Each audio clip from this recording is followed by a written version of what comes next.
There's a kind of exhaustion that no amount of sleep will fix. It usually shows up in your 30s.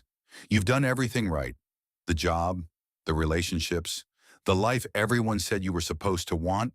And one morning, you wake up and realize something quietly devastating. You don't actually know who you are. You know who you've been performing as. You know what's expected of you. But underneath all of that, there's a stranger. Someone you stopped listening to a long time ago. Carl Jung had a name for what's happening to you. He called it the call to individuation. And in the next 10 minutes, I'm going to tell you what it is, why almost nobody completes it, and what it actually takes to become the person you were before the world told you who to be. Chapter 1. The problem nobody names. Most people will live their entire lives and never become themselves. That's not dramatic. It's statistically true. Jung spent 50 years watching people in the deepest layers of their psyche, and what he kept finding was the same pattern. People don't grow up. They get trained. You got trained to be agreeable because disagreement got punished at home. You got trained to be useful because being useful was the only way to feel loved. You got trained to be quiet, to be small, to be impressive, to be whatever shape the people around you needed you to fit. And by the time you were old enough to choose who you wanted to be, you'd forgotten there was ever a choice. The personality you think is yours is mostly a costume, a very convincing one, so well fitted that you mistake it for skin. And the longer you wear it, the more you forget there's something underneath. The exhaustion you can't explain is the cost of wearing it. The restlessness that won't go away is what's underneath knocking. This is where individuation begins, not with becoming someone better, with realizing you've been playing someone else. Chapter 2. What individuation actually is.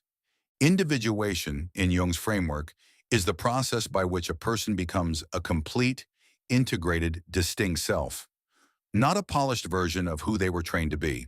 An entirely different thing. Most personal development is about polish.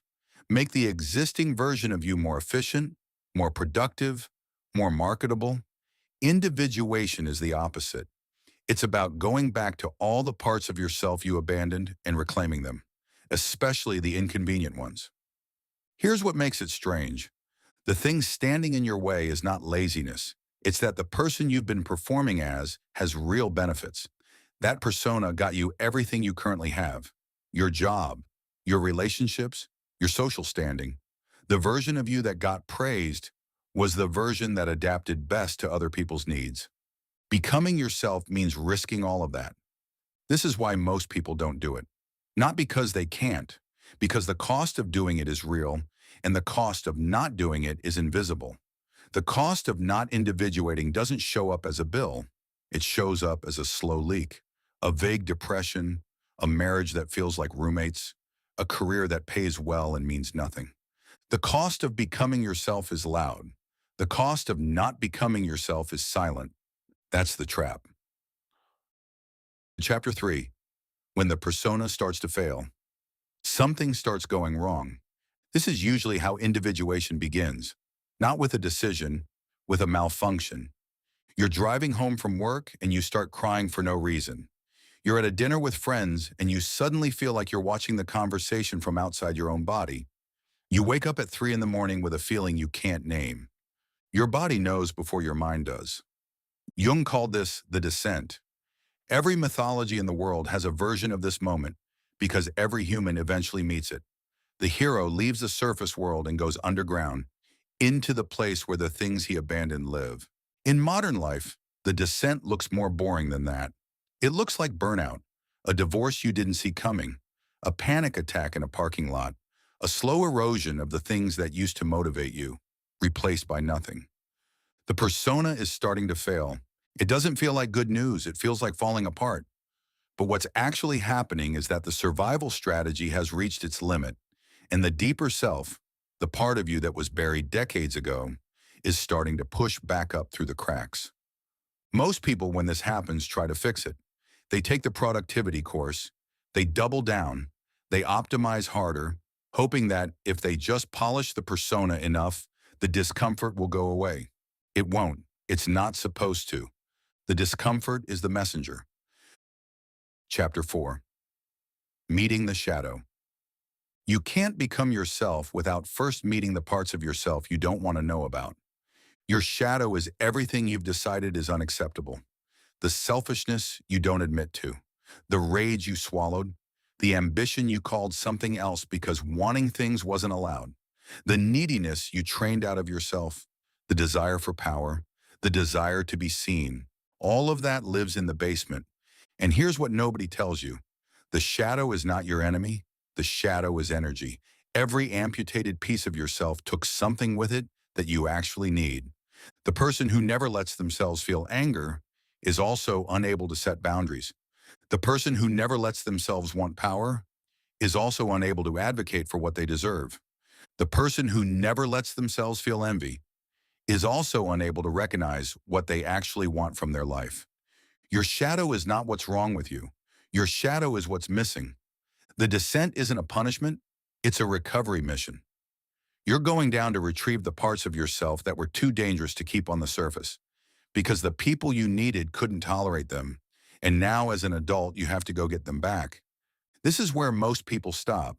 They feel the shadow stir, they feel the energy, and then they realize what reclaiming it would cost them, and they push it back down.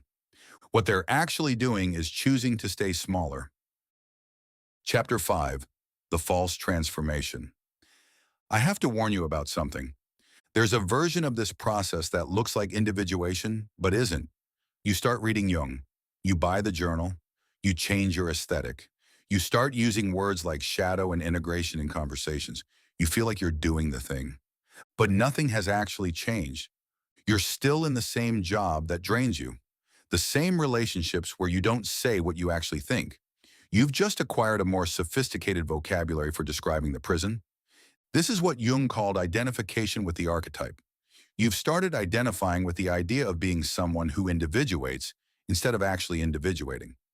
A more spiritual costume is still a costume. Real individuation is invisible from the outside at first. It looks like you finally telling your mother that you can't come home for the holidays. It looks like ending a friendship that's been quietly costing you for years. It looks like saying the thing in the meeting you've been swallowing for 6 months. It looks like admitting out loud that you don't actually want the thing you've been working toward your entire adult life. These moments don't make good content. They feel small and uncomfortable and often deeply lonely. That's the real work. Everything else is decoration. Chapter 6. What to actually do. I'm not going to give you a 5-step checklist for becoming yourself. Anyone who tells you they have one is selling something. But there are real things that move this process forward. Pay attention to your reactions. Every time you have a disproportionate emotional response to something, someone irritates you more than they should. You envy someone more than you'd admit. You're drawn to something you can't explain. That's information. That's the unconscious surfacing. Don't dismiss it. Sit with it. Ask what part of you is being touched. Pay attention to your dreams. You don't have to interpret them perfectly. You just have to take them seriously. Keep a notebook by the bed. Write them down before you're fully awake. Patterns will emerge that your conscious mind would never have noticed. Find the things that bore you and ask why. Boredom is often suppression. The thing that bores you might be the thing that scares you. Boredom and resistance look similar from the inside. Stop performing in low-stakes situations. You don't have to start with the big confrontations. Start with the small ones. The next time someone asks how you are, don't say fine if you're not fine. The next time someone asks what you want for dinner, don't say whatever you want. Let yourself want things out loud, in small, recoverable contexts. The persona breaks down in small steps, not big ones. And finally, let yourself be unfinished. You don't get to a state of being individuated. There's no graduation. The process never ends. You just spend more of your time being acquainted with yourself and less of your time performing someone else. That's the work. The rest is decoration. Closing. The turn. Jung used to ask his patients a question late in their analysis when the persona had started to crack. The question was this: what did you want before you learned what you were supposed to want? Most people couldn't answer it at first. The answer was buried under so many layers of adaptation that they couldn't even hear it anymore. But it's still in there. The version of you that existed before the training started is still alive. Smaller, quieter, more careful, but alive.